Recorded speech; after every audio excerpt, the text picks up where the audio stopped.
Good afternoon, our ladies and gentlemen, our Rotary friends online and who are here in Chef Jessie in Rockwell. Welcome to the 32nd meeting of the Rotary Club of Makati, year 2022-2023. Let's settle down.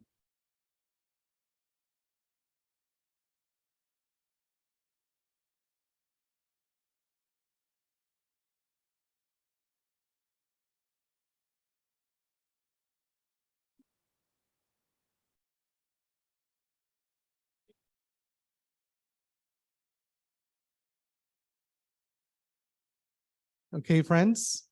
So good afternoon again. I am Inigo Garcia, and I will be your moderator for today. To officially start the meeting, may I call on our able Vice President, Howie Calleja, to call this meeting to order.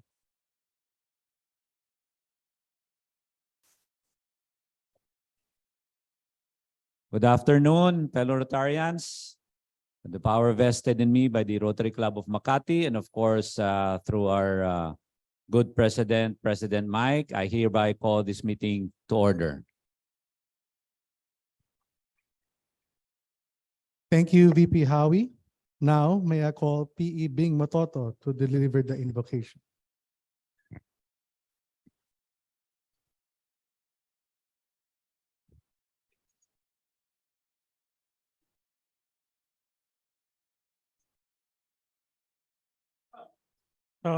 Let's bow our heads and put ourselves in the presence of the Lord.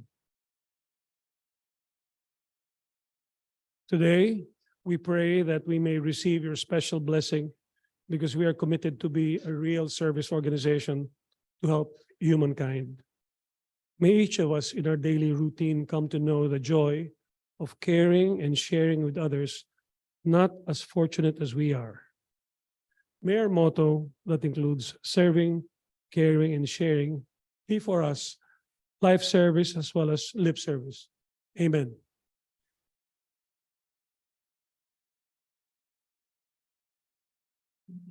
Thank you, PE Ping. May I request to put their right hand on their chest and to hear the Philippine National Anthem to be followed by the RC Makati hymn.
We're the Rotary Club of Makati, and together we stand proud. We are leaders with integrity, always ready to serve humanity, always living by the four-way test, building goodwill and peace along the way.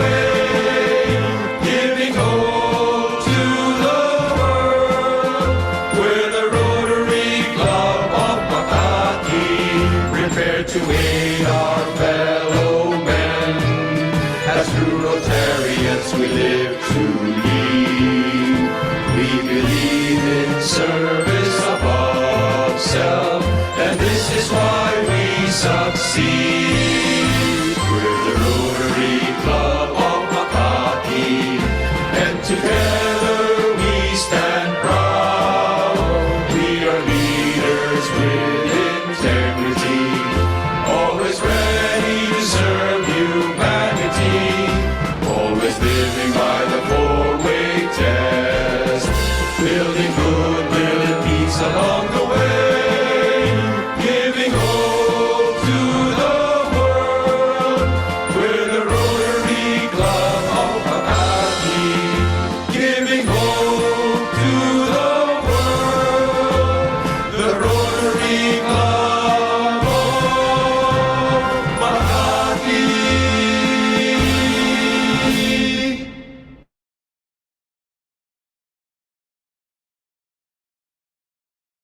and so they may commit the four-way test to mind and heart. My request you to repeat after me. Four-way test of things we say or do. Is it the truth? Is it fair to all concerned? Will it build goodwill and better friendships? Will it be beneficial to all concerned? Thank you, everyone, for joining. So now,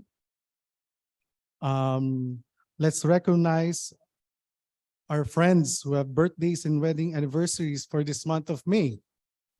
So first on the list is Comrade Boy Arteche, May 27. Yeah. Mr. Early Bird. So Mr. Eric Lee, May 27. Wash Lu, May 31. PP Jun Dairit, June 1. And for our aunts, Rotary Ann Grace Liano, May 25. Let's give them a hand for their birthdays. And also our dear friends, their wedding anniversary. Don't forget, Tony Irene Tan, May 28. Johnny Eleanor Tan, May 30. Johnny and Nancy C, June 4. So we also would like to acknowledge the visiting Rotarians and guests who are present in the Rotary Club of Makati today. So our dignitaries, of course, DGND, Reggie Nolido.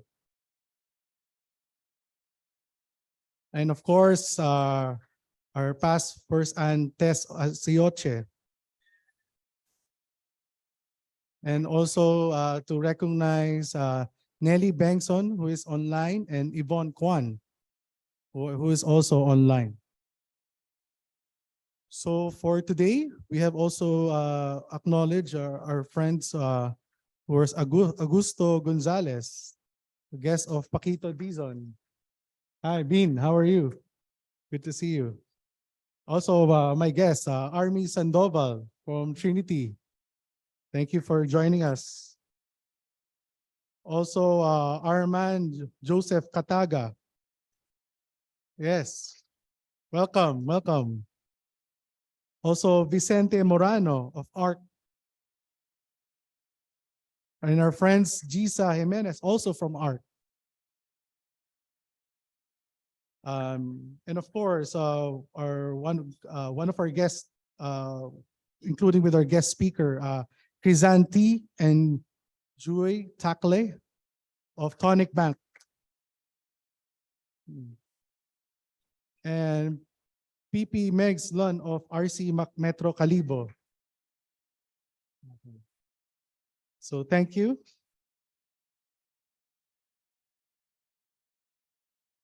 So now we're part of the meeting. That is at this point of the program, let's hear from our Vice President from his Vice President's report. VP Howie.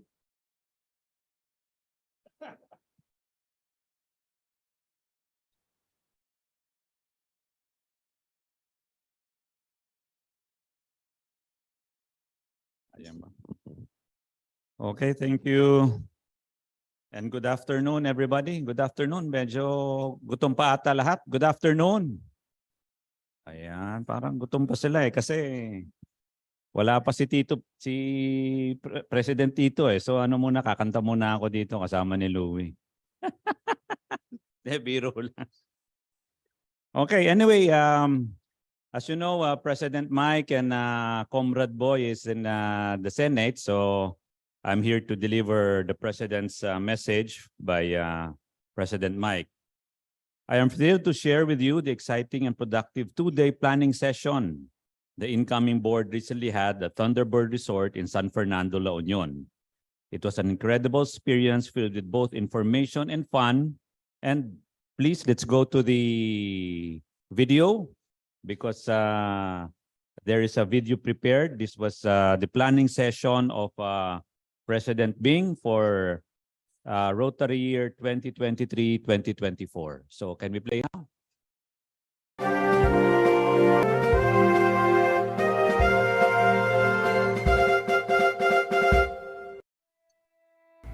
Club of Makati's incoming board had its planning session at the Thunderbird Resorts in San Fernando, La Union. The team left for Manila early in the morning of May 12, arriving at the beautiful home of Winston and Adette Uy for a welcome lunch. The warm hospitality of the hosts set the tone for a productive and enjoyable planning session. After lunch, the team proceeded to the hotel's function room for the continuation of their strategic planning. One of the key topics discussed was the club's culture, which they aim to build and maintain or improve upon. They also reviewed the criteria for the Rotary International and District Awards for the upcoming year. We've had a series of pre-planning already, so more or less I think we're hopefully aware already what we need to work on, and what we need to do this next day and a half is to try to translate all those things that we talked about into something concrete, actionable type of objectives. The group worked diligently throughout the day and managed to cover a lot of ground. As the day drew to a close, the team decided to take a break and enjoy the beautiful sunset. They then proceeded to a sumptuous dinner at the rooftop, where a band provided entertainment for the night. Almost all the participants sang and danced, showcasing their talents and creating a fun and relaxed atmosphere. The next day, the team gathered once again for the second part of the planning session. This time, past District Governor Peps opened with a synthesis for the membership seminar. Then, CP Liza Mapagu, the session facilitator, presented the strategic map for finalization. The team then worked together to evaluate their projects, activities, and processes. They selected which ones to continue, which ones to pause, improve, and develop in the upcoming year. The planning session ended with a statement of commitment from all the board members. Through their strategic planning and hard work, they hope to achieve their goals and make a positive impact in their community and beyond. The overall experience of the planning session proved to be a fruitful and enjoyable one. The team bonded over meals, music, and group dynamics of the seminar. The seminar put emphasis on the importance of teamwork and collaboration, and the power of Rotary in bringing people together for a common purpose. The RC Makati incoming board under PE Bing Matoto is now more than ready to start the new Rotary year full of promise and potential. Needless to say, they're all excited and ready to create hope in the world.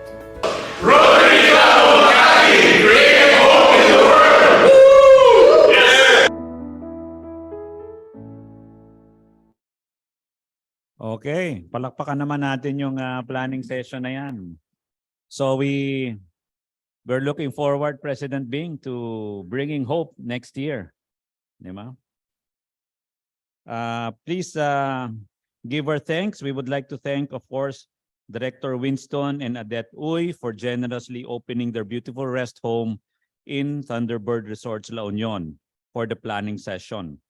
Their hospitality and warmth created an atmosphere conducive to productive discussion and effective planning. Furthermore, their kindness extended to providing us with sumptuous meals throughout the entire stay. So thank you and congratulations again, Winston and Adette Uy. Let's give them a round of applause also. You know, I remember I went to Thunderbird a couple of times prior to this. I thought that house was a part of the hotel. Now I know it's Winston's place. Di ba? Tama-tama, di ba? We have Winston to bring hope.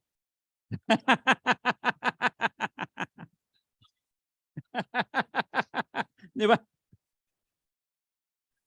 Okay. Anyway, moving on. One of the service projects we had all year round is the breast and cervical cancer screening project. And this was done last Saturday for our 12th mission at the Our Lady of the Abandoned Parish in Marikina.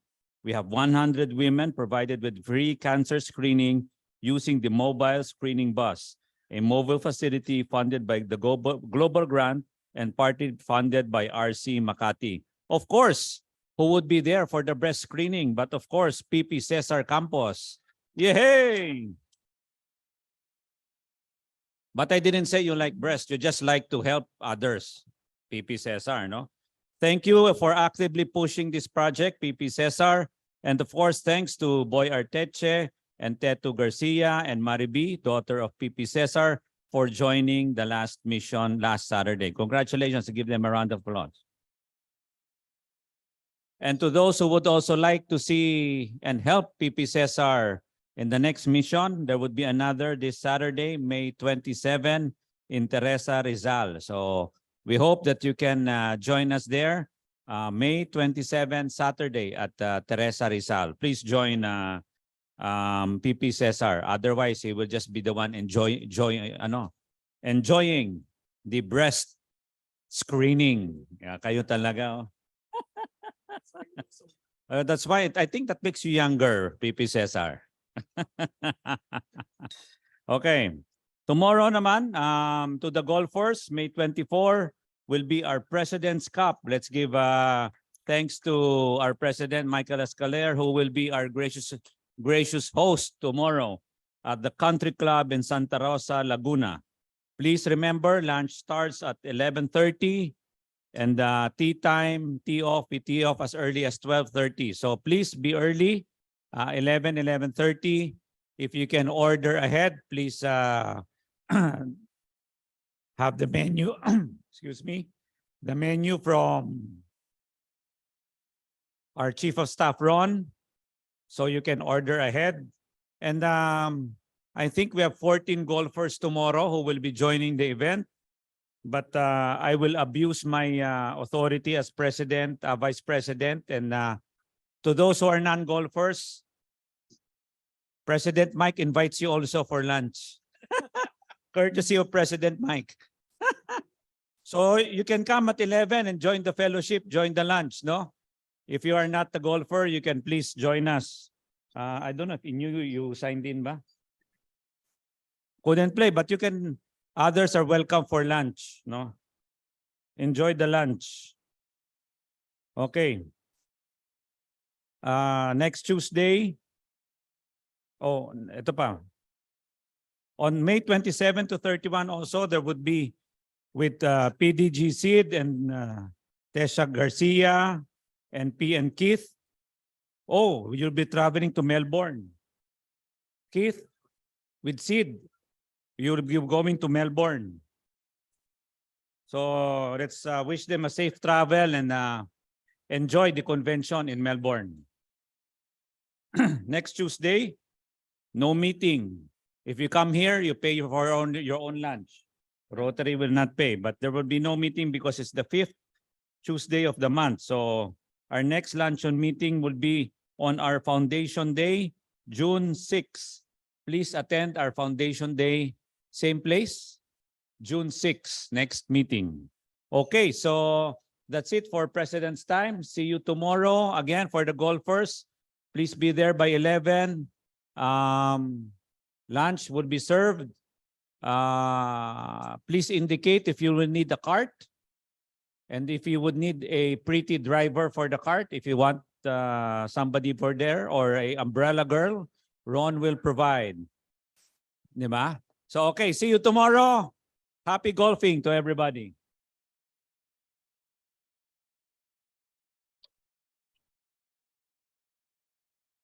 Thank you, VP Howie.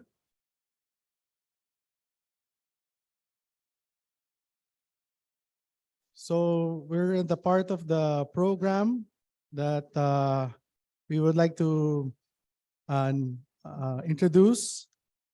My request, the representatives from Advancement for Rural Kids, ARC, Mr. Vicente Morano and Jaisa Jimenez, to join us as well, VP Howie and IPP Louis for the ceremonial signing of our support to the feedback program in Isabela. Please join us here on the right side on the front. Let's give them a hand.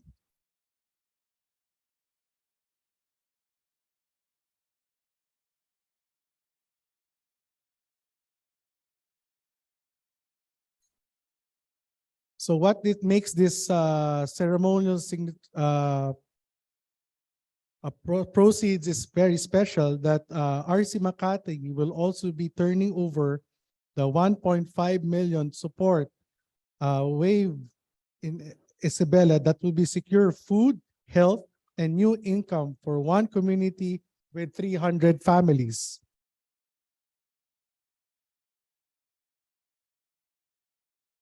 Okay.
The middle.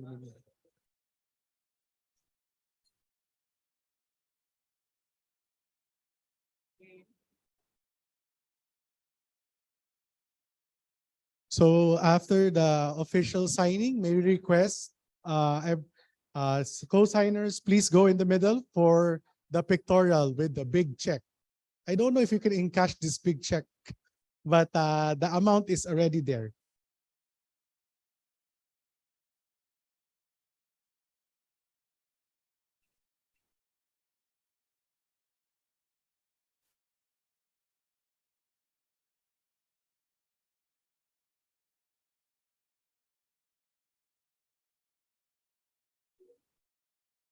Once again, we thank you, RC Makati, for helping art and such a noble project in Isabela.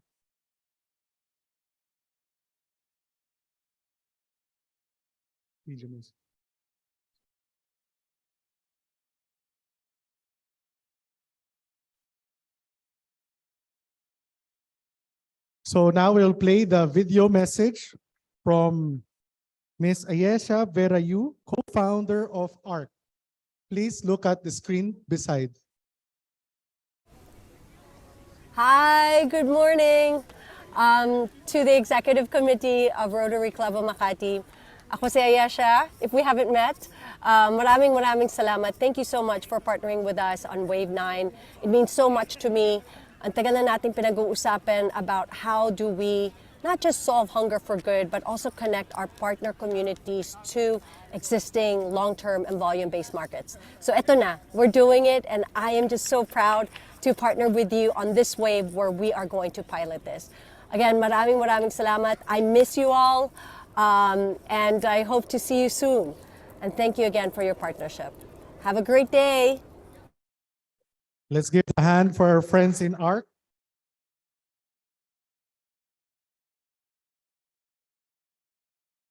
So now, we came to the part, may I ask our PP Tito Panillo to introduce our guest speaker for today.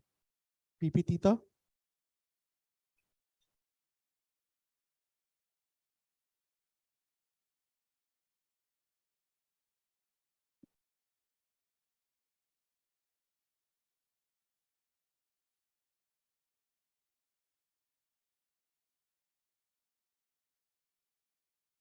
Good afternoon, fellow Rotarians and guests.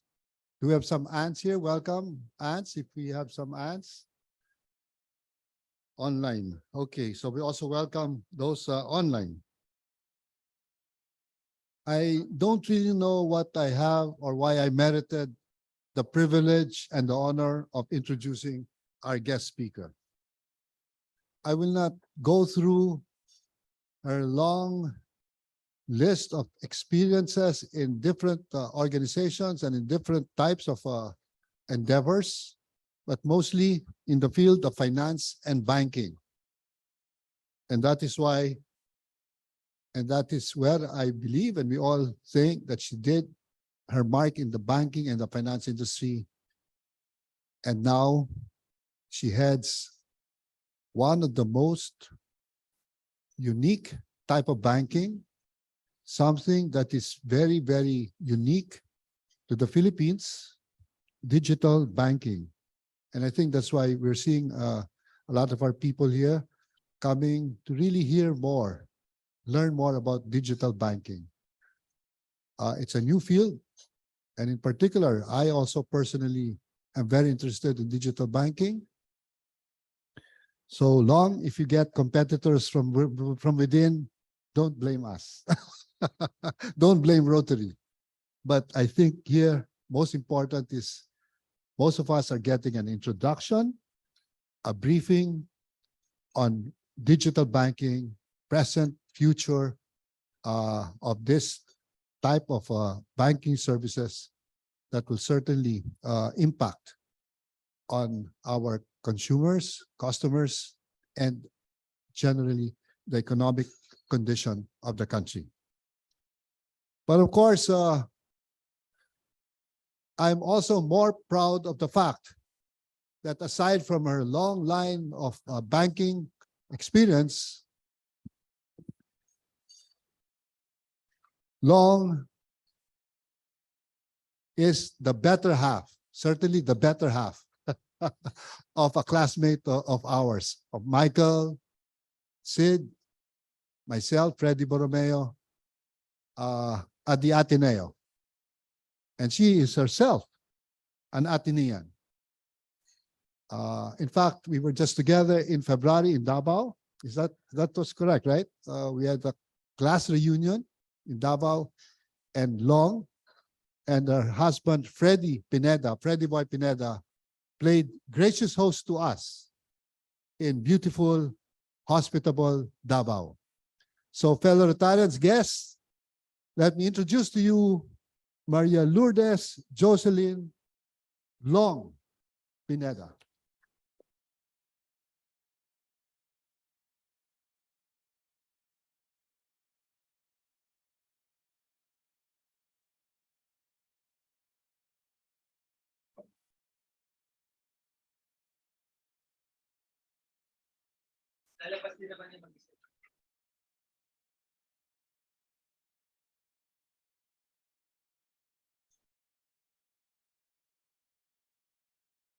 Okay, good afternoon, everybody.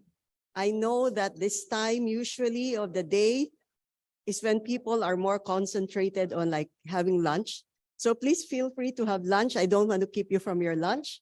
But at the same time, I hope you actually give me a bit of time and listen to how I would like to bring to you what is the latest in terms of banking in the Philippines. So I'd like to share, I have a presentation here. I'd like to share my screen with you.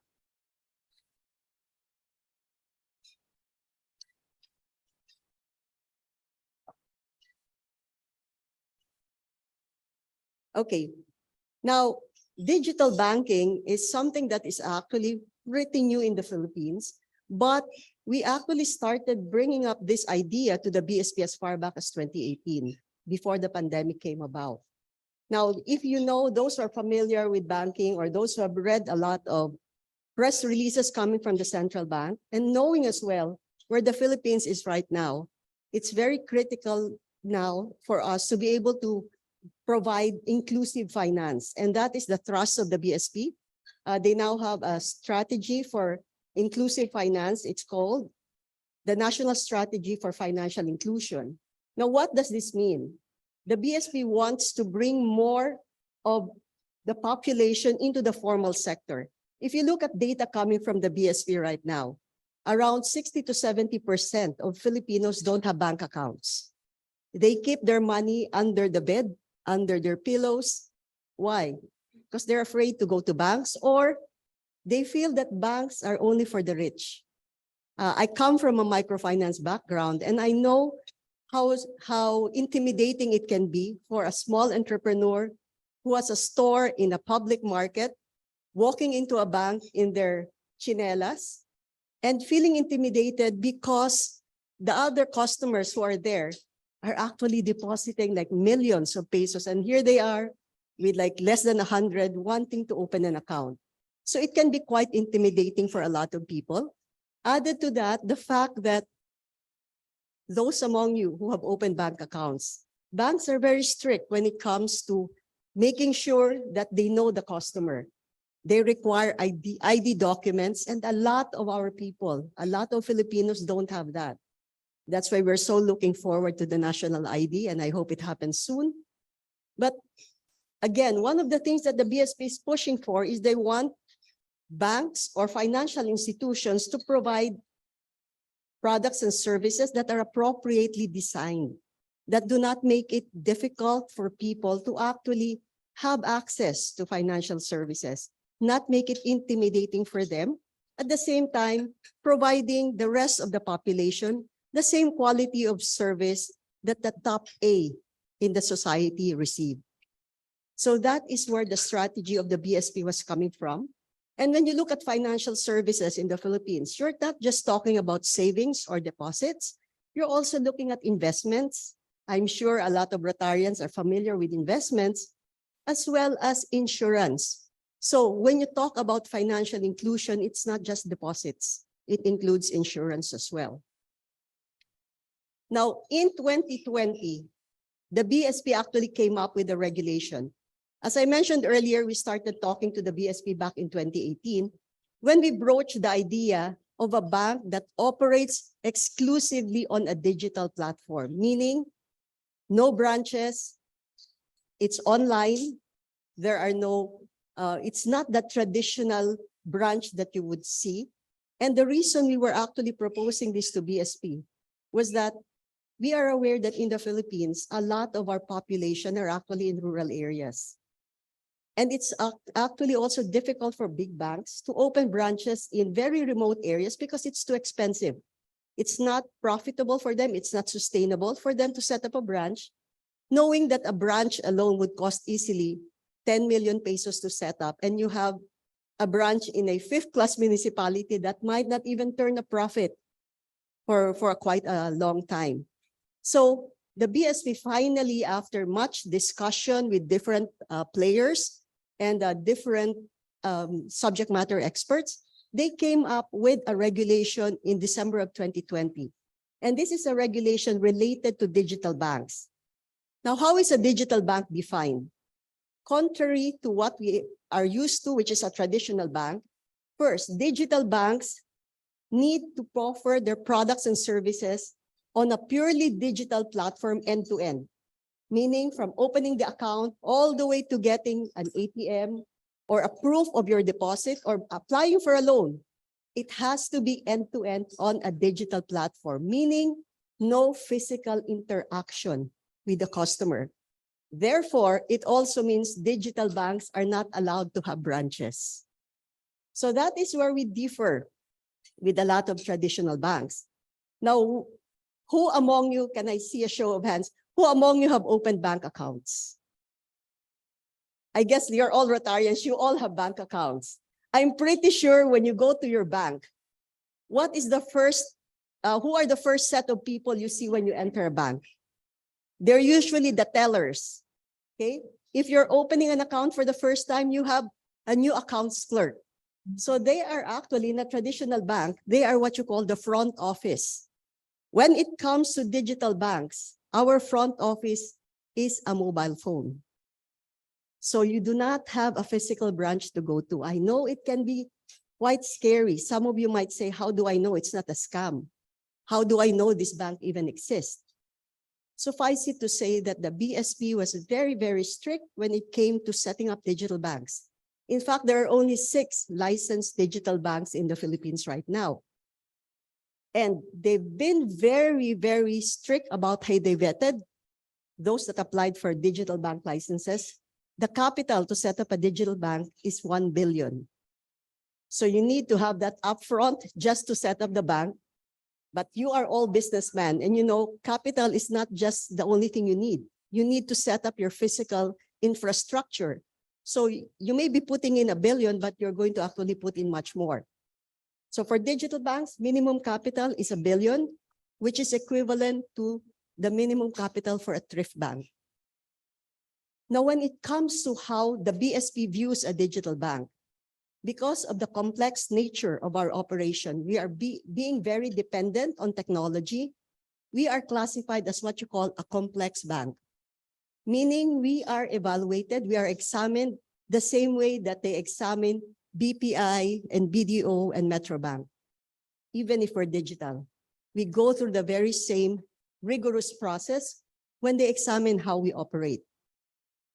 Now, I mentioned earlier that the conduct of business of a digital bank has to be end-to-end on a digital or online platform. Some digital banks may have online banking, and I'm pretty sure quite a number of you are familiar with being able to do your banking transactions on the web using your laptop. There are some banks, traditional banks, that allow you to use your mobile phone.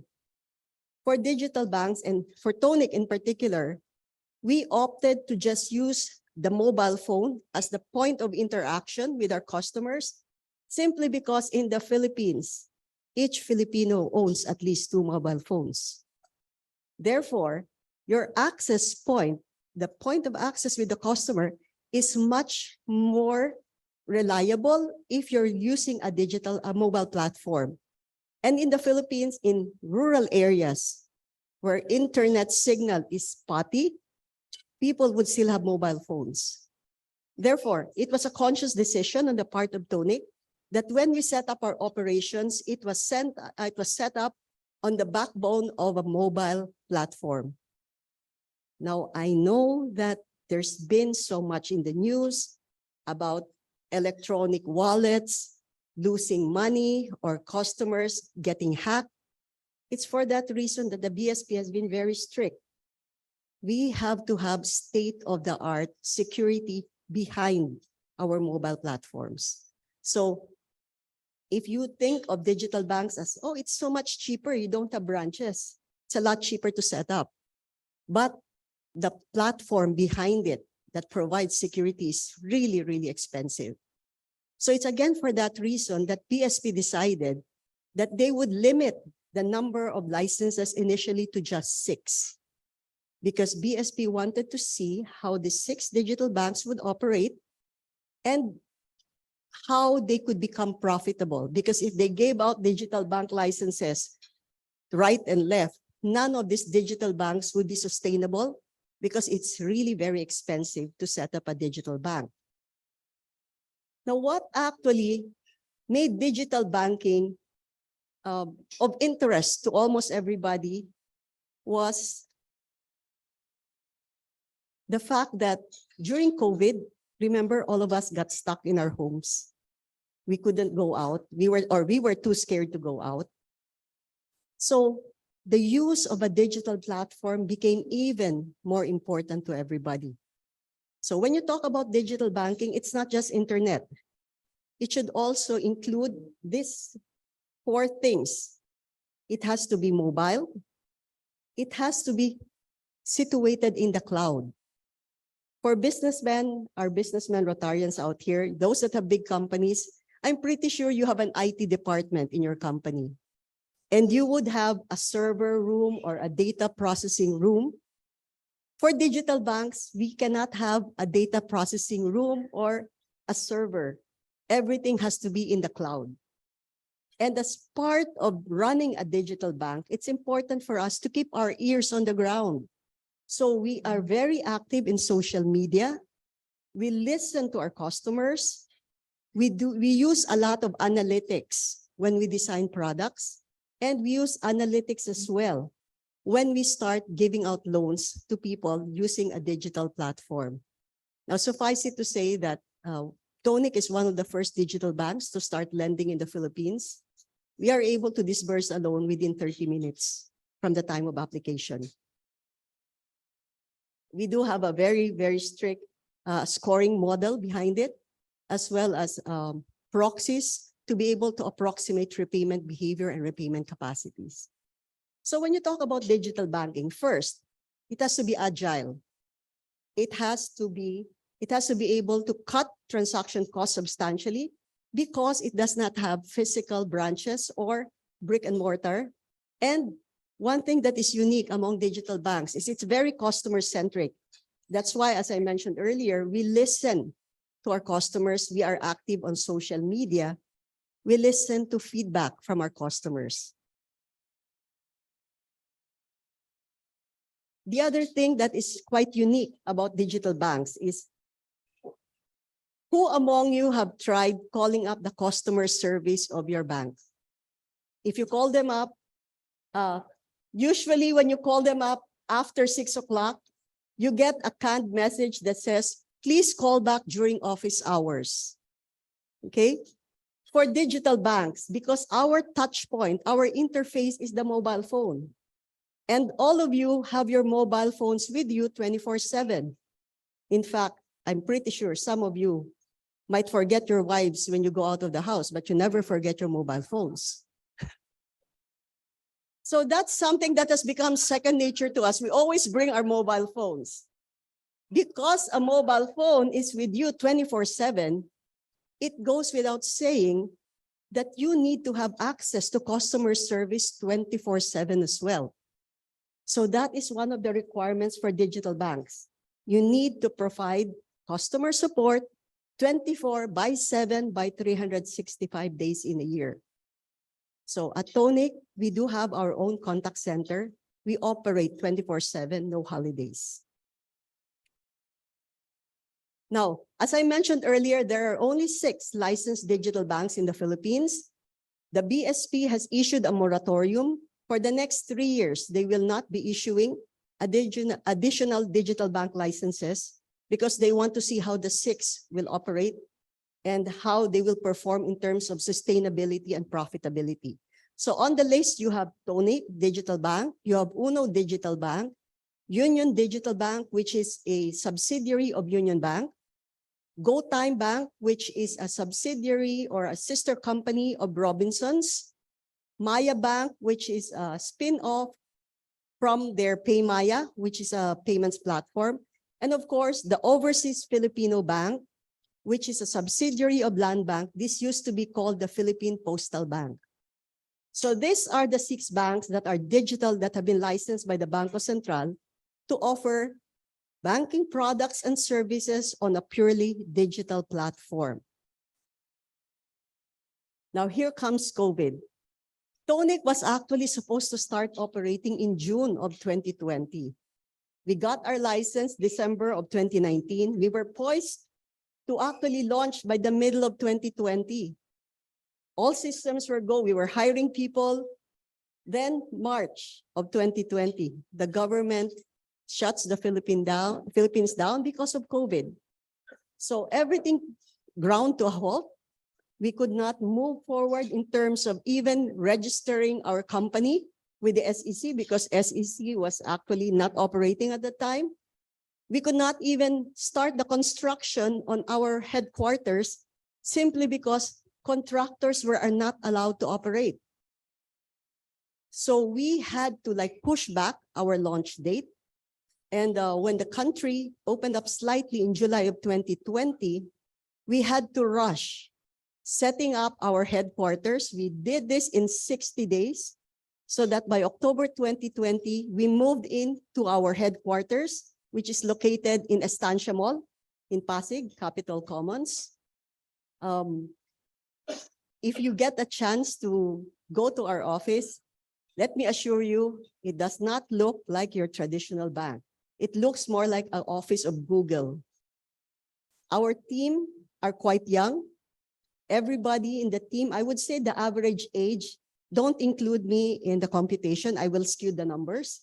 But if you were just to take a look at the people, my team in the Philippines, I would say the average age would be something like 27. They're very young. We have a lot of millennials. We come to work, this is actually rather unusual for me. I come to the office in jeans and sneakers.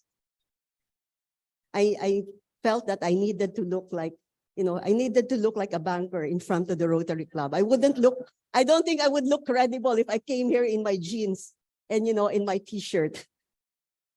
So what happened with COVID? We all discovered, not just digital banks, but banks in general, all businesses, that we needed to find a new way of reaching out to our customers. Our customers needed to have speed and ease of access. They also needed to have multiple touch points. So all of this we built into how Tonik was set up.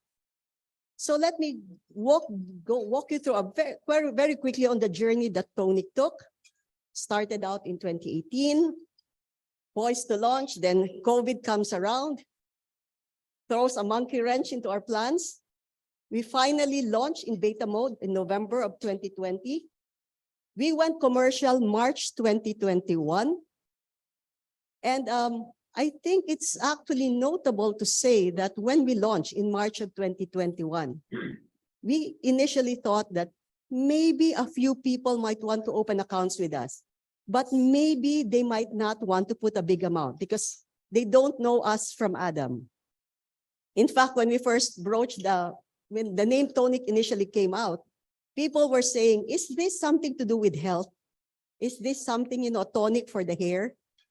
So we kind of had to explain, people have been asking me, is it an acronym for something? Let's just say the name was something we tried to put out in Southeast Asia.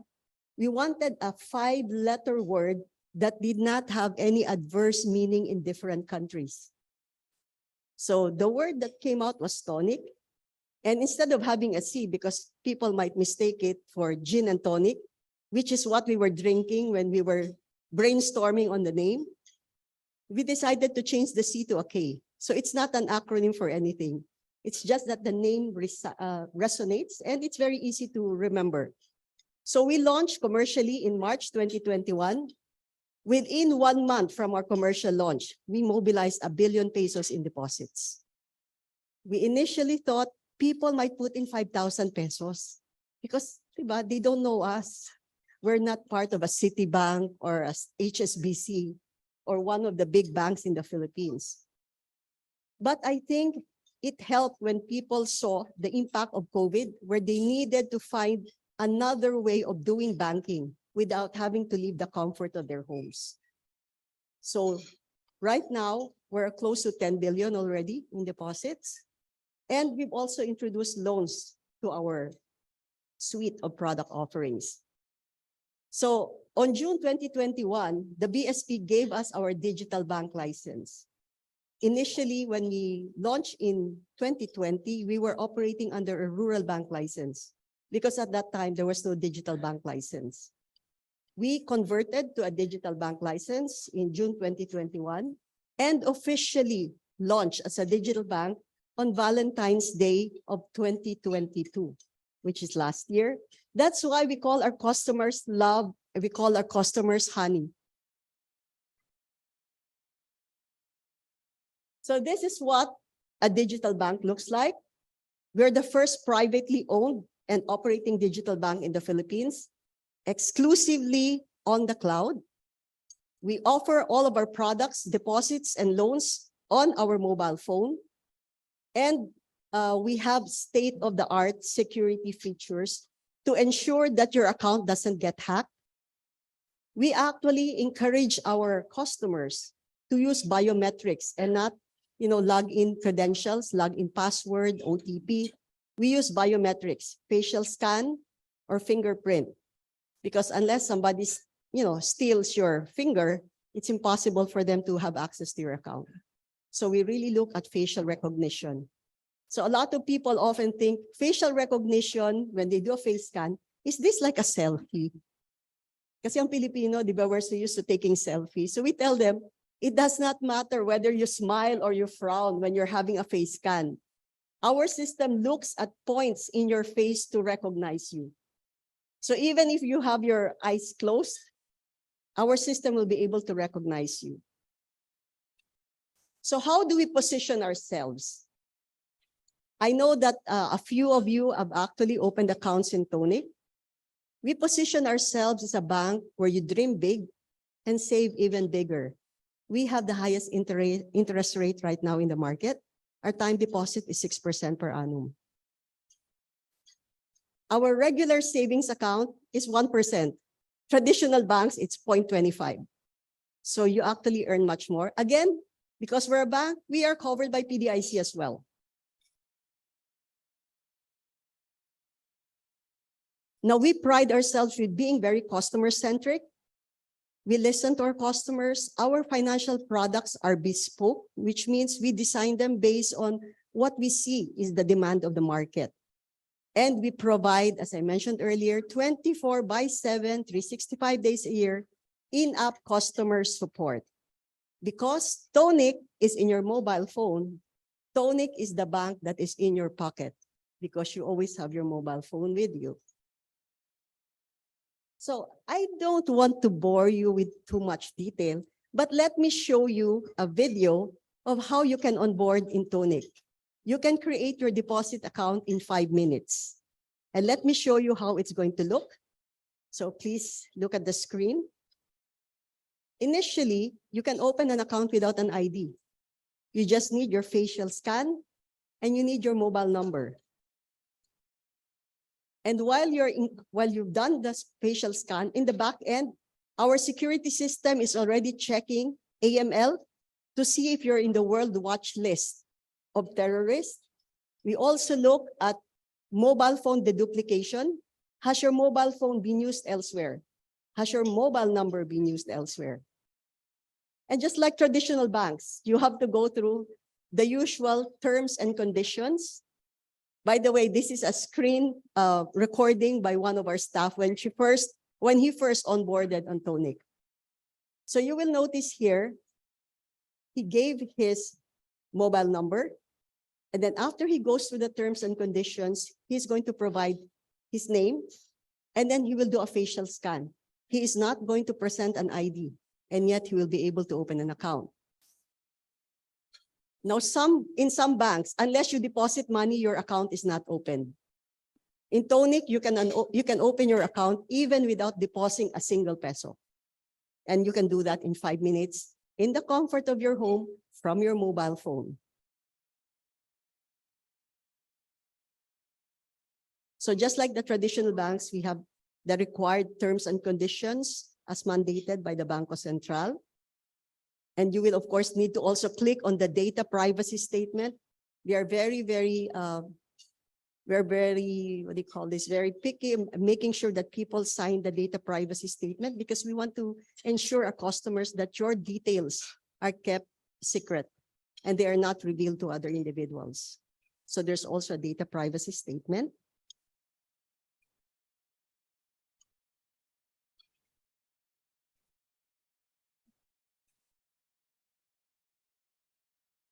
And this is the only time you will get an OTP because we want to make sure that the mobile number you encoded when you first click is actually the mobile phone that you own.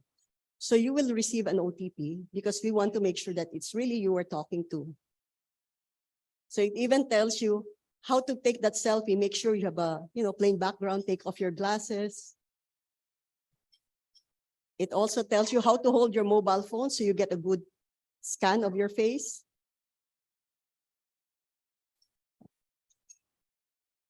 So it's really quite fast.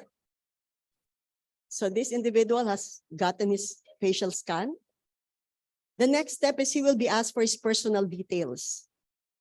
So if you're not contented with how you look in the scan, you can retake it. You can do a take 2. Now it asks you for your ID because it says you look too young. So I'll need to ask for an ID, but it also says, but you can skip the ID if you want to proceed. You can do that as well. So it will then ask you for your name. It will ask you for your address. Based on your address, it can actually give you your zip code. When you give it the address, it will give you the zip code of where you're located. It will also ask you details like your birthday.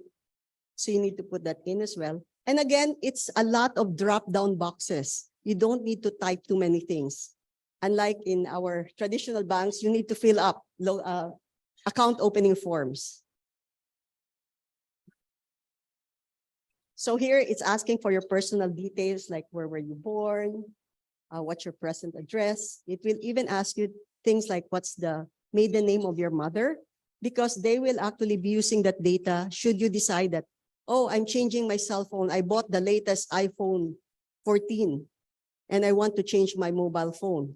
They will need that data to be able to authorize the change in your mobile phone. A lot of people actually ask, what happens if I lose my phone? What if na-snatch? Can somebody take over my account? No, because they will need your face. And by the way, even if whoever it is that got your phone gets a picture of you and puts it in front of the mobile phone, our system can detect if it is a live person who is in front of the phone or just a photo. So we have what we call a liveness test. Of course, as part of the requirement of the BSP, we need to ask if you're employed, because we need to find out your source of funds as part of due diligence for anti-money laundering. We also ask questions about FATCA. Those among you have bank accounts, I'm pretty sure your bank has asked you, please fill up this form on FATCA, because if you are a US citizen, it needs to be declared. Right now, we do not allow, we only allow Filipino citizens to open accounts in Tonik. We still have not allowed foreigners to open accounts because we're still trying to see if we can find a system that can recognize the genuineness of ID documents coming from other countries. So right now, it's just for Filipino citizens.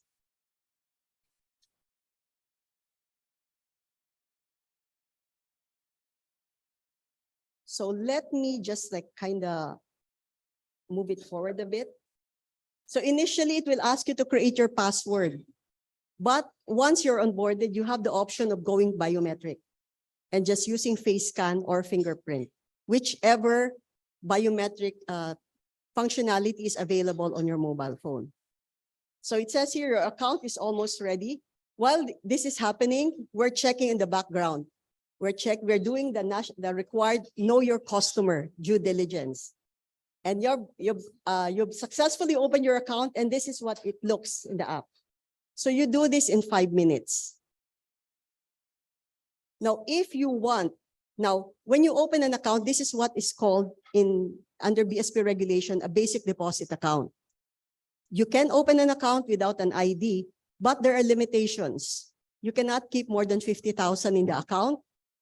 And if your total transaction exceeds 100,000, you will be advised to present an ID document because the BSP requires that.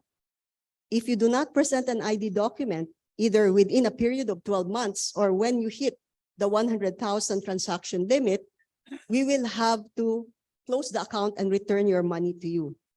That's why we encourage our customers to get IDs. And right now, one of the easiest ones to get would be the ID coming from the PhilPost.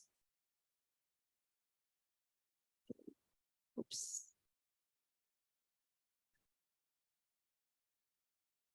Okay, so if you do decide that you want to bring in an ID, it now opens up the entire suite of products to you. Without an ID, you can only open a savings account and one stash. You cannot open a time deposit. With an ID document, you can open up to 5 time deposits. All of this you can do from your mobile phone.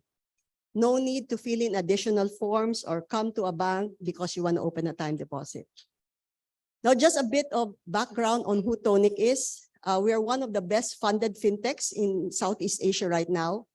In the middle of the meltdown for funding coming from different venture capital groups, we were still able to raise 174 million. So we do have a very big war chest to support the operations of the bank. And as you see in the screen, these are the investors we have in Tonik. One of them is actually Mizuho, which is one of the top 5 banks in Japan.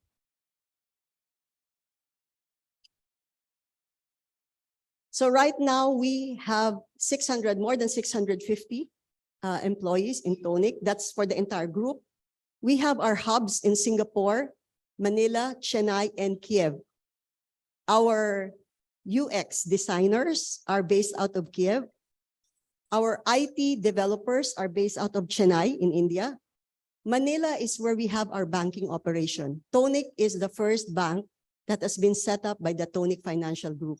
We are not part of any other bank that's operating abroad.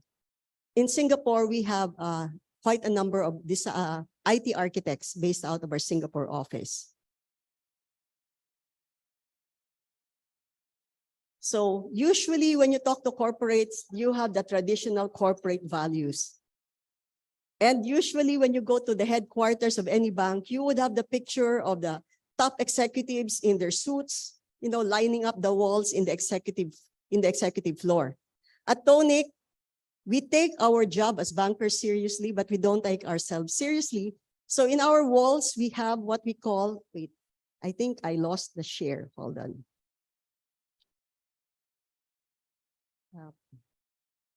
Let me reshare my screen. Oops.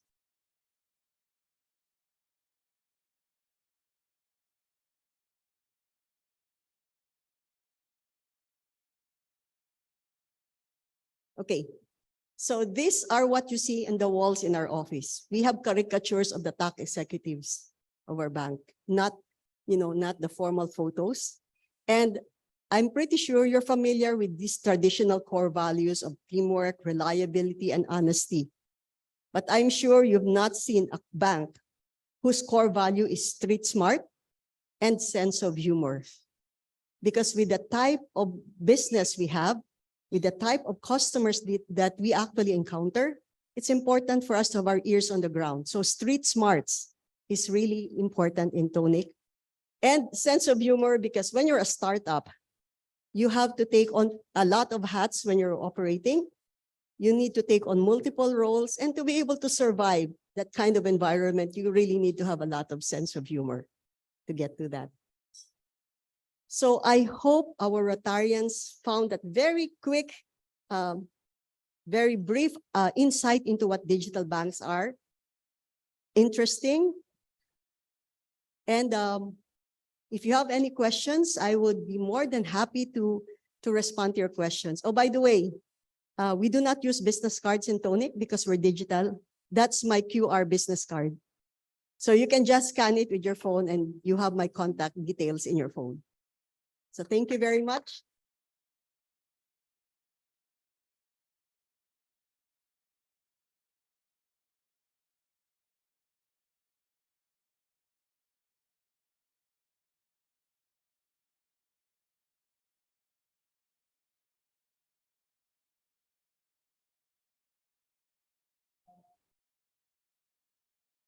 We will open the mic for questions. So if anybody would like to ask a question, please feel free to approach the mic. P and Keith.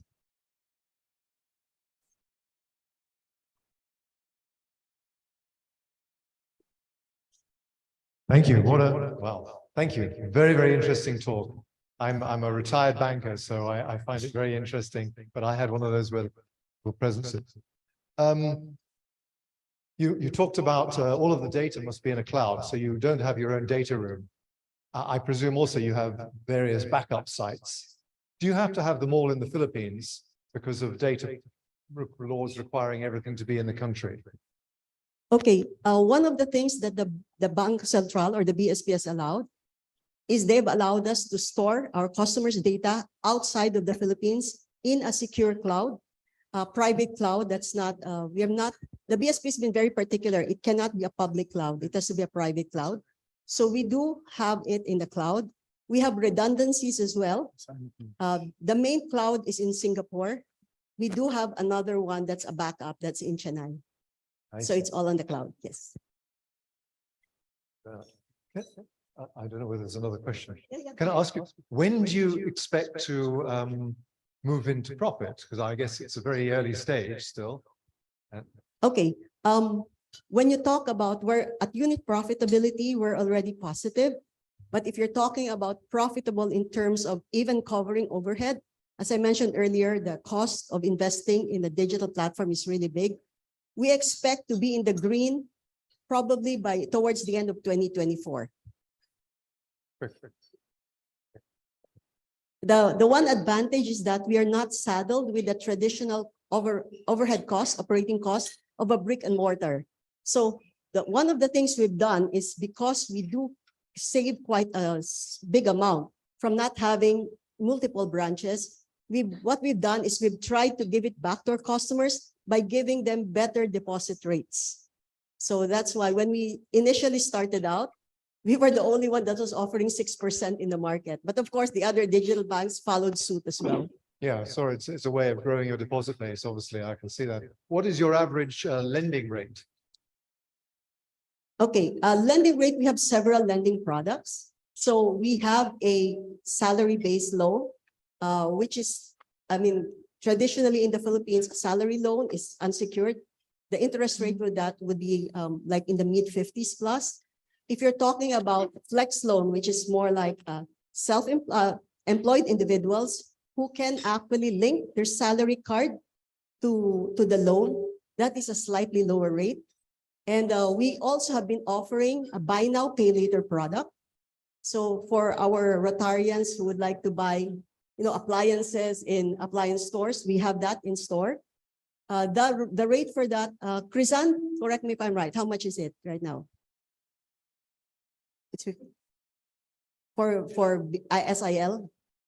Okay, it's 50, effective 50% per annum. This is buy now, pay later.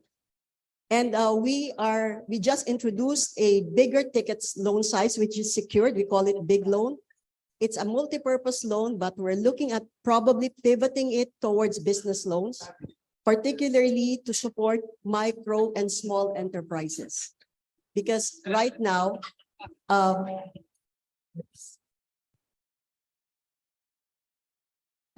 now, it's the micro and small enterprises that do not have access to a lot of loans in the traditional banks. I know that the medium and large scale companies can easily access the traditional banks, but it's the smaller ones who don't have as much access. So we're looking at this product that we're thinking of pivoting for the micro and small enterprise borrowers. Thank you. Yes, sir. So as Reggie, Actually a little connected with what Keith asked. No? I noticed that the 6% is quite generous, but then usually for banks to be able to make up for the deposit rate that they give, then the lending has to be there. Now you mentioned a while ago about the rates of lending, so I can see that, but how is your frequency of lenders now? I mean, do you have a increasing number of people borrowing from your bank that can justify now the 6% deposit rate? Yes, actually, right now we have close to 50,000 borrowers in Tonik. Most of the borrowers initially started out with our salary-based loan, which has a higher EIR. So if you have an EIR that's at like 50% and your cost of funding is 6%, you can imagine the spread that you have. So we do have products that are already unit positive, meaning they're able to cover their cost. We're now looking at being able to cover even overhead costs.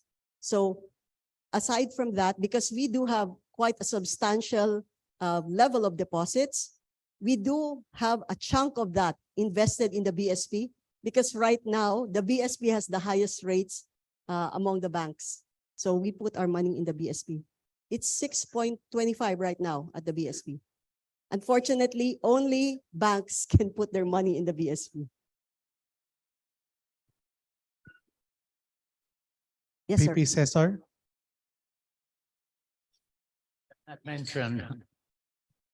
You have not mentioned the manner of sending the money to you and getting it from you. How do you send it? Okay. Usually what our customers do is they top up, meaning they move money from their traditional bank to Tonik. You can send it either via InstaPay or via PesoNet. If you send it, of course, via InstaPay, instantly the money is in the Tonik account. If you send it through PesoNet, usually if you send it before 10 in the morning, by lunchtime, it's in your account. If you send it after 10 o'clock, but before 4, by 6 in the evening, it should be in your account. That's PesoNet. Now, usually what happens is the traditional banks would charge you for moving money out. Okay, some banks charge 25 pesos for InstaPay, 50 pesos for PesoNet. On the part of Tonik, if you decide that you want to move your money out, I want to move my money back to my traditional bank, we do not charge you a fee, even if you use InstaPay or PesoNet. We absorb the cost of the transfer. So anything moving out of Tonik does not have any fees. We, however, don't have control over the fees that your bank will charge when you move money to Tonik. We also, actually, when you open your account, your account automatically comes with what we call a virtual debit card. It can be used for e-commerce. You can use it to go shopping on Amazon, on Shopee or Lazada. You can use it for e-commerce. But if you really want to be able to withdraw cash, we actually also have a physical debit card. Of course, you need to request for it through the app, request for a physical debit card. And you can withdraw from any ATM as long as you see the logo of MasterCard, because our debit cards are co-branded with MasterCard. There's a question for TE Bing. Yes. Mrs. Pineda, thank you for gracing our club meeting. I have 3 questions, novice questions, just comparing my current experiences with banks and now a digital bank. First of all, I have 3 questions. First, do you have PDIC insurance? Okay, I just doing comparison. Second, normally when you're licensed by the BSP, you have reporting. Are you also subject to the penalties and stringent punishments of the BSP for I remember, what was that, a few years back, Metro Bank had a officer who siphoned off money from the loans with Robinson, and Metro Bank had to pay $1 billion in penalties. I mean, just something like that. Like they really make it difficult. So number 1, insurance. Number 2, does being a licensed digital bank subject you to certain restrictions or penalties? And number 3, I noticed from the list of the 6 digital banks, many of them are part of conglomerates, so they can cross-sell. Like Land Bank, I'm sure they have other subsidiaries, so with Robinson, so with PLDT Smart, so and Union Bank, on BDO Bank as well. So do you actually need the cross-selling as part of your overall business plan in the future? Okay. Thank you. Okay. Thank you for your question, sir. To respond to the first one, yes, we are also covered by PDIC. All our deposits are insured up to 500,000 per depositor. Let me remind everybody that insurance of PDIC is not on a per account basis. It's per depositor. So if you have, even in the traditional bank, if you have 10 accounts and in each account you decide to put like 100,000, which means if you sum up all the 10 accounts, it's $1 million. You will only be insured up to 500,000 because the insurance is per account, per account holder, not per deposit account.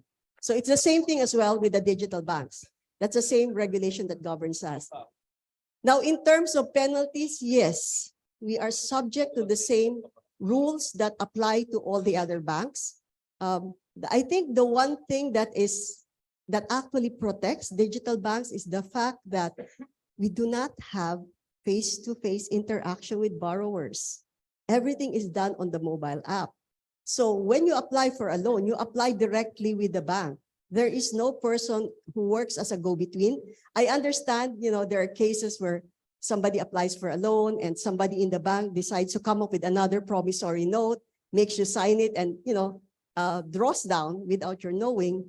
We do not have that in Tonik because, as I said earlier, only you have access to your account. So if you decide that you want to borrow, it will have to be triggered by you on your mobile phone, on the mobile app of Tonik. So the danger of somebody's kind of playing around and using your name to get a loan, or some officer of the bank trying to come up with a ghost account so they can get money, that is actually prevented because nobody in the bank can access your account but you. Now, on the last item, on cross-selling. Okay, for all banks, when you cross-sell a product, even if it comes from a sister company, you need to get approval from the BSP to cross-sell. So it's common among banks when you decide that you want to offer as an added service, I will bundle an insurance product when you borrow from us. So if you offer something like that, we are required, even as digital banks, to get the approval of BSP to cross-sell insurance, which means we need to present to BSP documentation that we have a partnership with a legitimate insurance company. We need to provide details like, is this company approved by the Insurance Commission? Are they in good standing? We need to provide all of these documents so that BSP will allow us to cross-sell.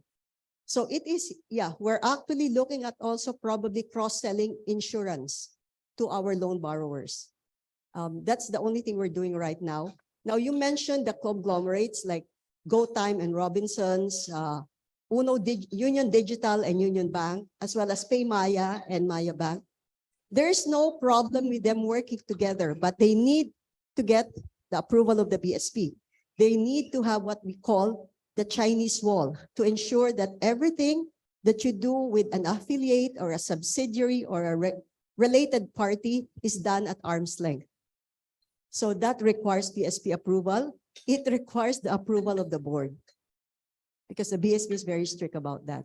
So being a digital bank, even if we don't operate, we don't have complex operations like the universal banks, we are treated like a universal bank simply because of the technology we use, because we are very dependent on technology. So they're very strict about that.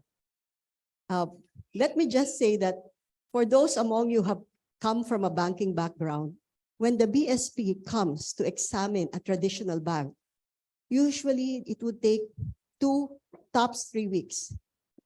For a digital bank, because we were the very first one to be examined, because we were the first one to get a license, it took them 2 months because they kind of had to wrap their heads around the fact that, okay, front office, where is your teller?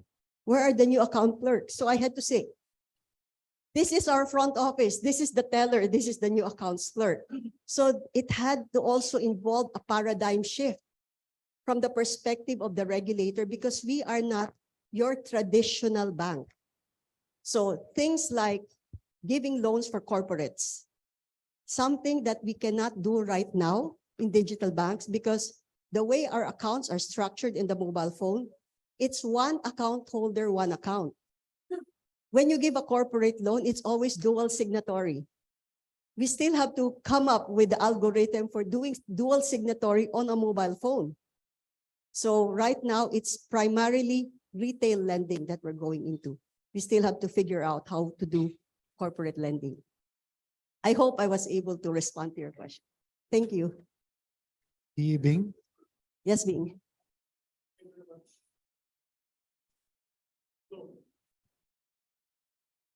Thank you very much, Wong, for your very informative talks. I'm going to ask you a question that I actually asked you when we met previously for the benefit of our members here. As you know, the Rotary Club's constituents are primarily the underserved, underprivileged.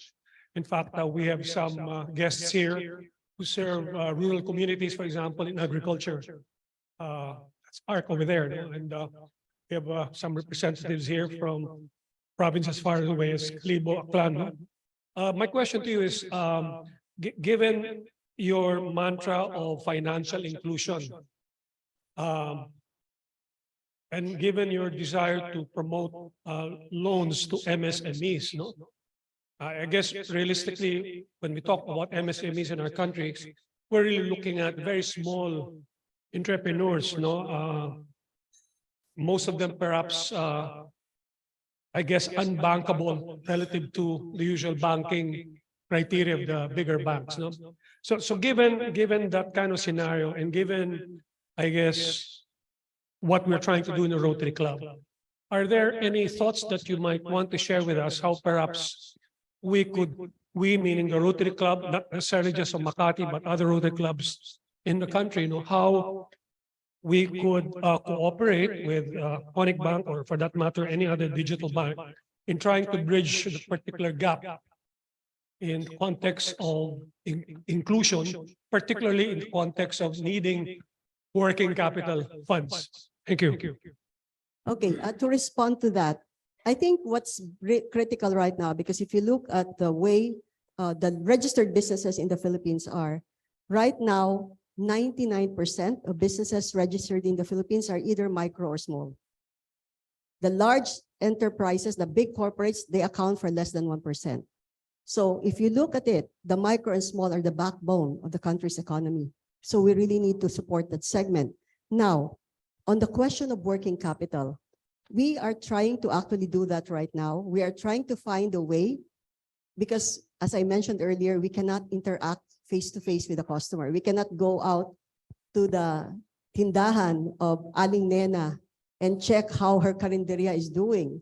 We cannot do that. So we have actually designed proxies so that we can approximate what the business of Aling Nena that is located in some remote barangay in Antipolo is going to look like, what the volume of sales are going to look like. We have been able to come up with that. We do have very, very good credit scores right now where we are able to measure the risk profile of customers based on certain demographic information. Things like age, whether they're married, male or female, what kind of business they're into. We actually have the algorithm for doing that.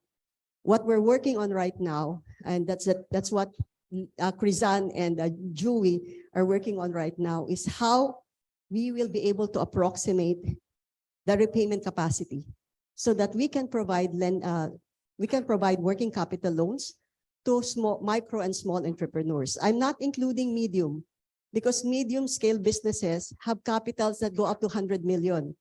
That's too big for us. That's going to go to they will go to the traditional banks. But those that are micro and small, because under the DTI's definition, small enterprises have capitals of up to 15 million. Those are the sweet spot that we're looking at in Tonik. I don't know what how the other digital banks are going to position themselves, but from the perspective of Tonik, we're looking at that segment right now. So with the loan sizes that we're offering, we are clearly positioned for micro and small.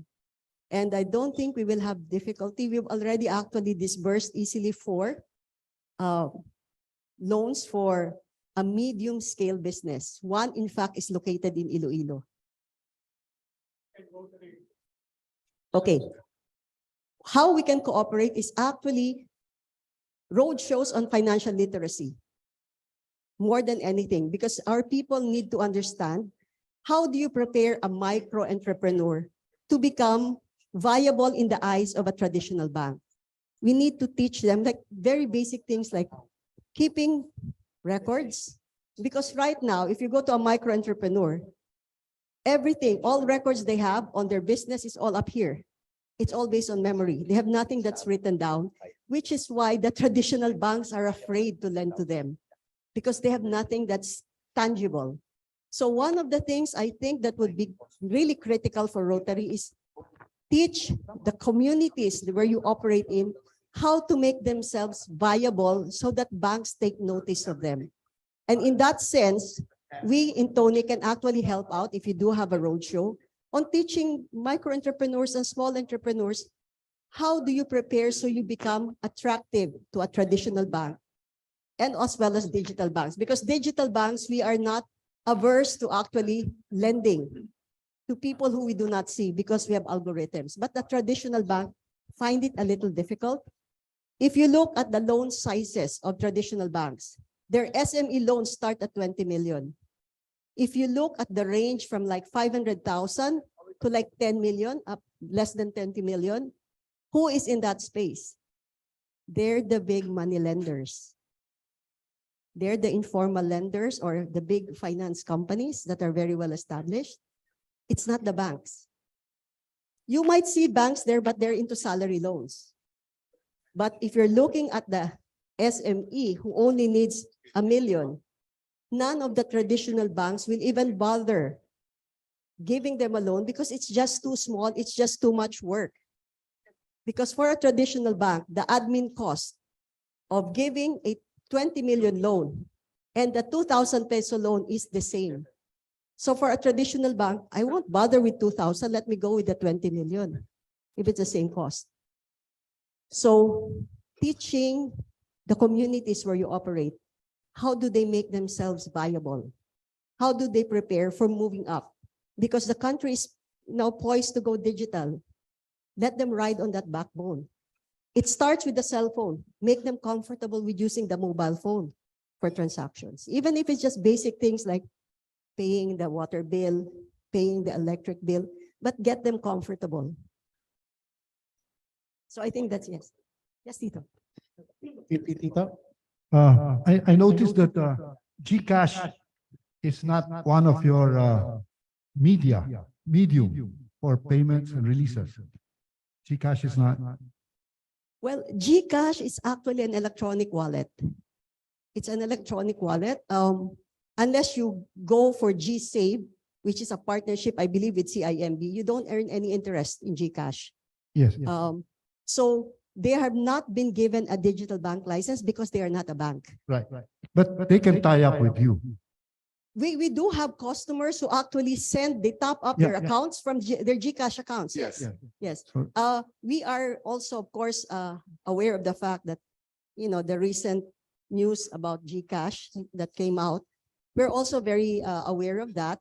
So our security system has actually operated in such a way that we are able to check if there appears to be an unusual, maybe not the amount, but an unusual volume of transactions coming from one particular account, going to just one account somewhere else. So our system detects that. So it's part of our fraud monitoring system. That's why we did have to invest so much in security. Well, I will ask a question that I know many of these people want to ask but are afraid to ask. See, looking at the faces, some of these are what you call investment managers. Question they'll ask is, can we invest in Tonik Bank? We don't have a wealth money. If you're talking about putting money, so it's Buying shares. Are you close at the moment? Right now, Tonik is owned. Okay, Tonik is 60% owned by our holding company in Singapore. Locally, we have 2 corporate shareholders. Not at liberty to divulge to you, but if you take a look at our website, you'll see their name. One of them is actually in the Philippine Stock Exchange. Which one? One of them? It's a semiconductor company. Tama ba, Krizan? It's a semiconductor company. So I think one of your members. Brian Liu. Yes. So Right. we do have the other reason why we cannot you cannot invest in Tonik is because we are not registered with the PSE. We cannot be traded. Yeah. So- But on a private underwriting basis, not yet. Yeah, wala pa. So no need for capital call. Actually, we're even having difficulty deploying our deposits. We have so much money. We are actually having problems where to lend it out. Okay, thank you. Thank you. One more question? Yeah. Well, Yes. correct me if I'm wrong, no? So what I understood, digital banks are mostly dependent on clients or depositors with traditional banks already who are using digital actually also. So are digital banks allowed to maybe later on or like open up a branch to capture the market of those depositors that do not have or do not use traditional banks or do not have online accounts yet? First question. And then second is that you mentioned before when opening an account, certain amount are not required to have IDs up to 50,000. I think Yes. 50,000. So are you anticipating or have you encountered cases where you're using face ID, right? 2 depositors, but actually 1 depositors using 2 names with the same face?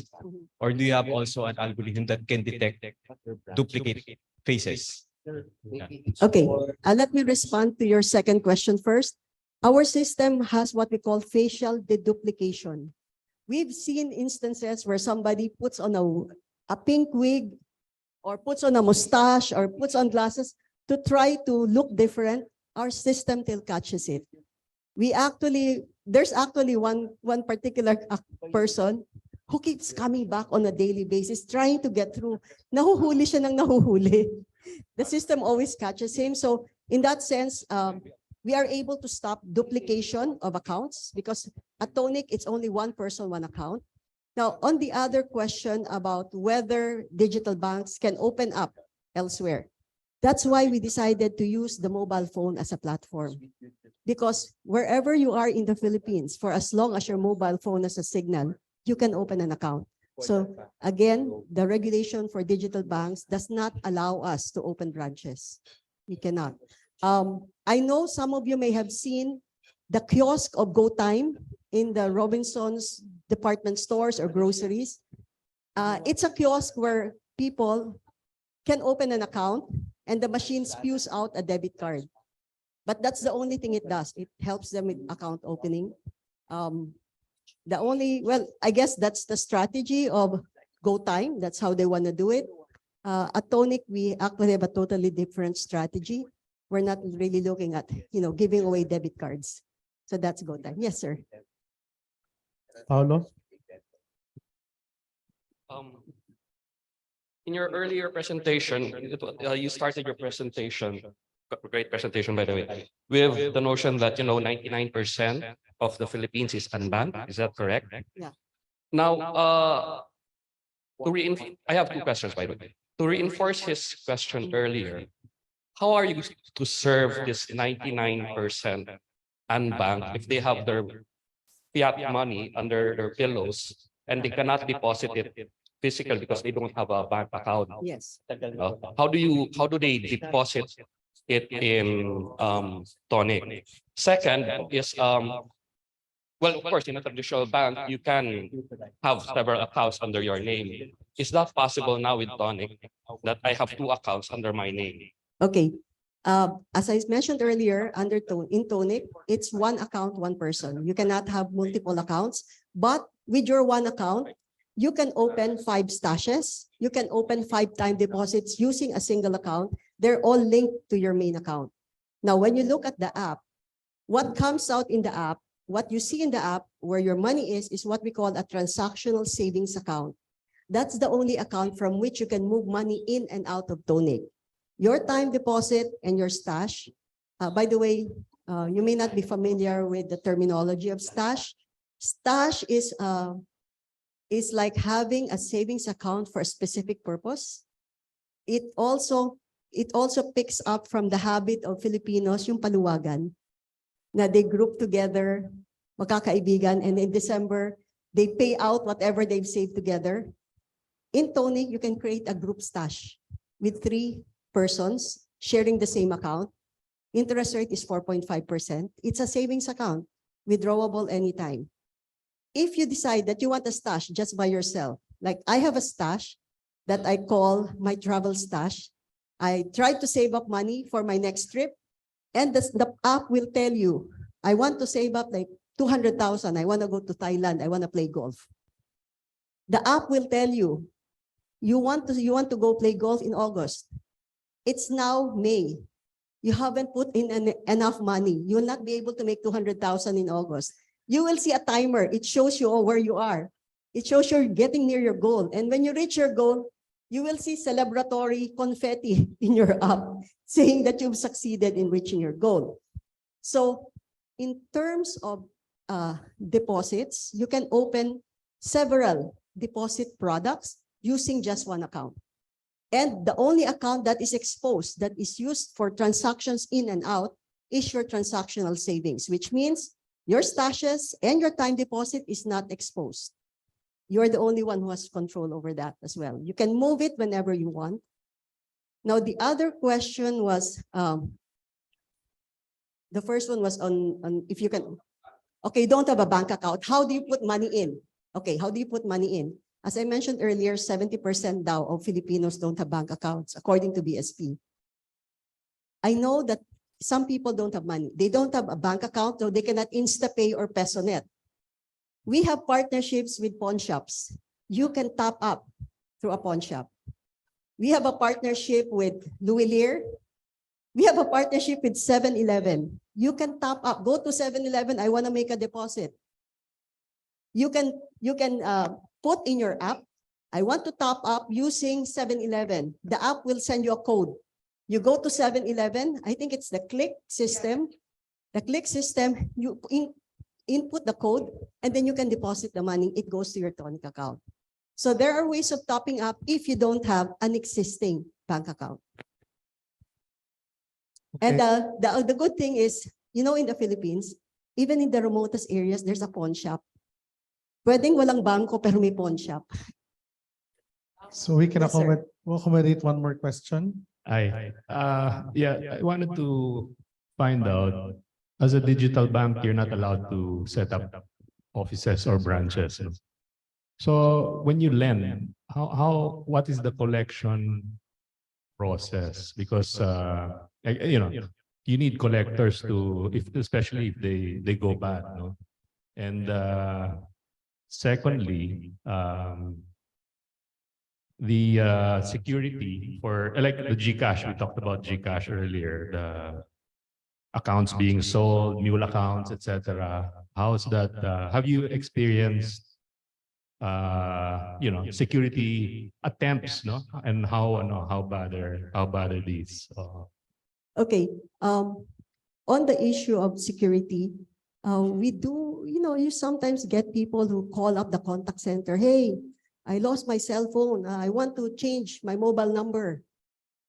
Our people have been trained. We do a lot of security questions to be able to establish if you're really who you say you are.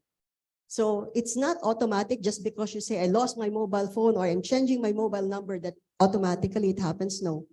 Our customer due diligence team calls you up and they have security questions that they ask to establish your identity. Now, on the other question of, have there been attempts?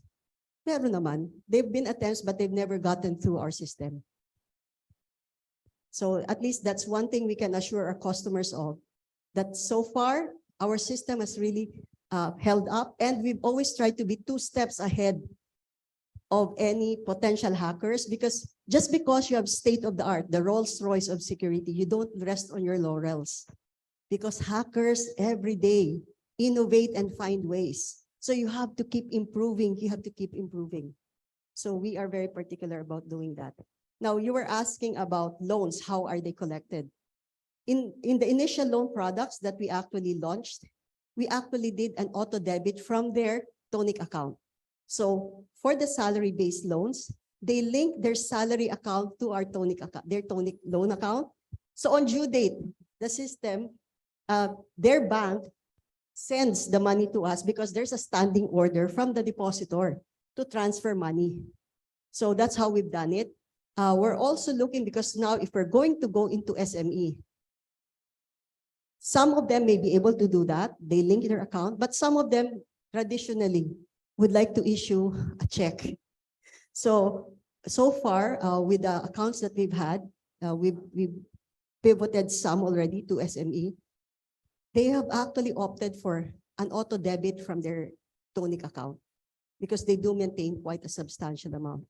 Suffice it to say that when we started out, we thought people would maintain 5,000 pesos in their account. We were surprised that people are maintaining 100,000 in their account, siguro because of the interest rate. And a lot of them, because these are not really high net worth individuals, they don't move their money. They keep it because the way we position ourselves is we are a bank where you save. That's why we're offering high interest rates. There are some banks that are positioned as transactional banks, meaning you deposit money, you pay off your suppliers, you pay whatever. Put in 1 million, the following day, it's down to 100,000. Those are usually transactional banks.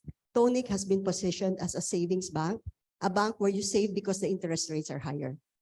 And then we do tell our customers, that's why when you decide that I want to terminate my time deposit because I want to use the money, the system will actually ask you, are you sure you really want to pre-terminate?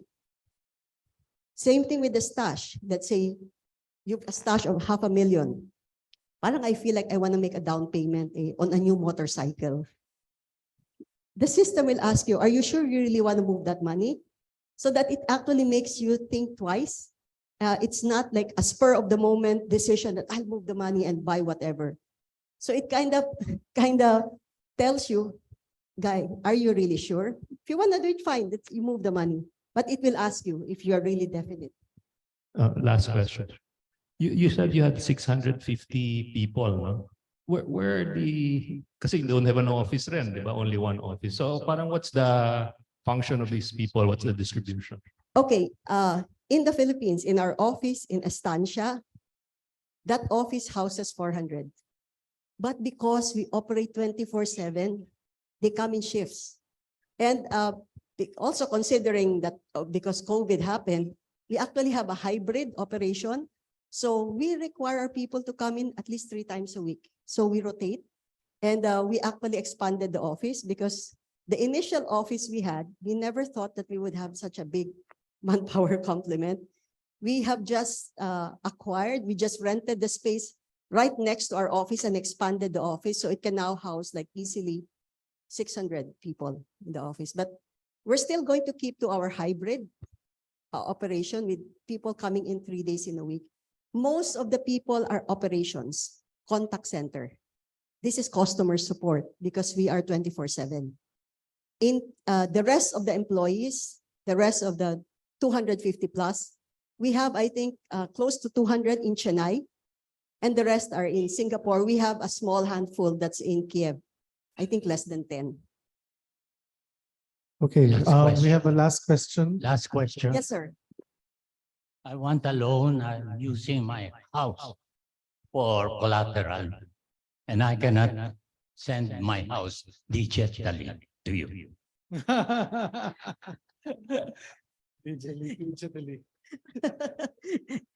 Well, that's why, sir, usually for loans that have collateral, we actually got the approval of the Bangko Sentral to open what we call a Tonik hub. Because, we also told the central bank, what decent person would entrust his land title to some unknown Grab rider? I would want, if I were getting a loan, I would want to give it to the hands of the bank that's I'm borrowing from. So we were allowed to open a hub where we can accept the collateral documents of our customers, and we have a notary on site, and we have an office of the LRA on site, the Land Registration Authority, so that the title can be checked on site as well. So that is possible, sir. We actually have a few few borrowers who've used their condominiums in BGC as collateral. Also, we would like to get a last question also from online, from our Zoom. We mentioned also attendees, PP June and my wife Angela was also online. Johnny C, our Rotarian, his question is, you mentioned that you can issue MasterCard debit cards. If one uses the debit card overseas, do you add a premium to charge exchange rate conversion from a foreign currency to Philippine peso? I understand that your trip currency card in Singapore is also a debit card, and their currency conversion rate is more or less than the market. Is this as well with Tonik debit cards too? Prisand, are we already doing our cards abroad? Can they already use In it? Singapore. Because it's a standard. Usually, if it's a standard MasterCard, if you withdraw, the standard MasterCard charge is like 250 pesos to withdraw. If you withdraw abroad, I mean, it will be converted into dollars or whatever. But if you withdraw in the Philippines, it will be the standard charge For local. which is like, depends on the bank. It can be 15 pesos, it can be 12. There are actually a few banks that actually charge higher. There are banks that charge just the regular rate. I know that there are 1 or 2 banks that do not charge when Tonik customers withdraw from their ATM. I'm just not at liberty to tell you who. So, but yeah, there are some. Yeah. So if there's no further question, we would like to thank Ms. Long Pineda for the informative speech and answering all our questions today. So may I ask VP Howie? Thank you very much, everybody. And I hope it was an interesting session for you. And on behalf of the Rotary Club of Makati, we'd like to thank Ms. Long Pineda. And I think we are now well versed, or we are now ready to do digital banking. The Rotary Club of Makati, I heard, is pre-approved with the loan, kasi maraming they need loans. So they'll give Rotary Makati what, 8% interest only.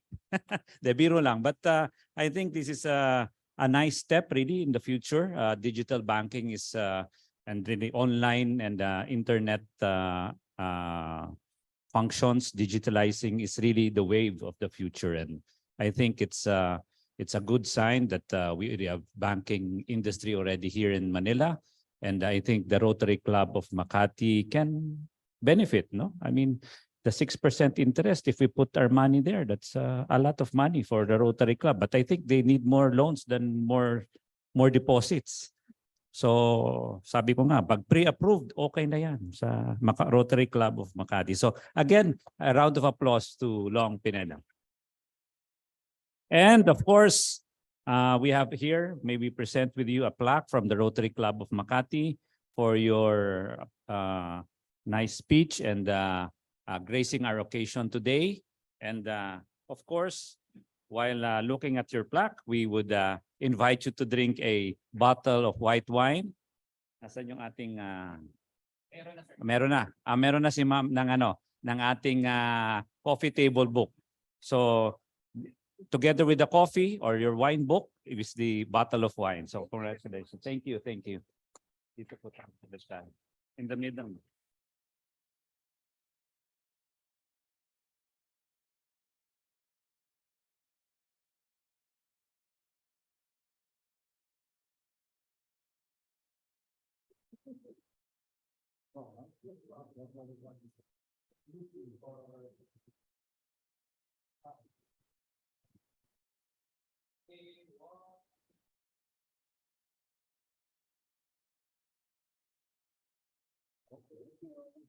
Thank you very much.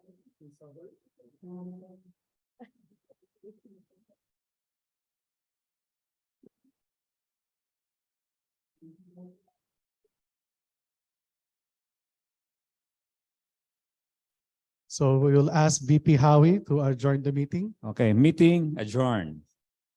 Thank you so much. Thank you for everybody for coming. We'll see each other to the next Rotary meeting on June. Thank you.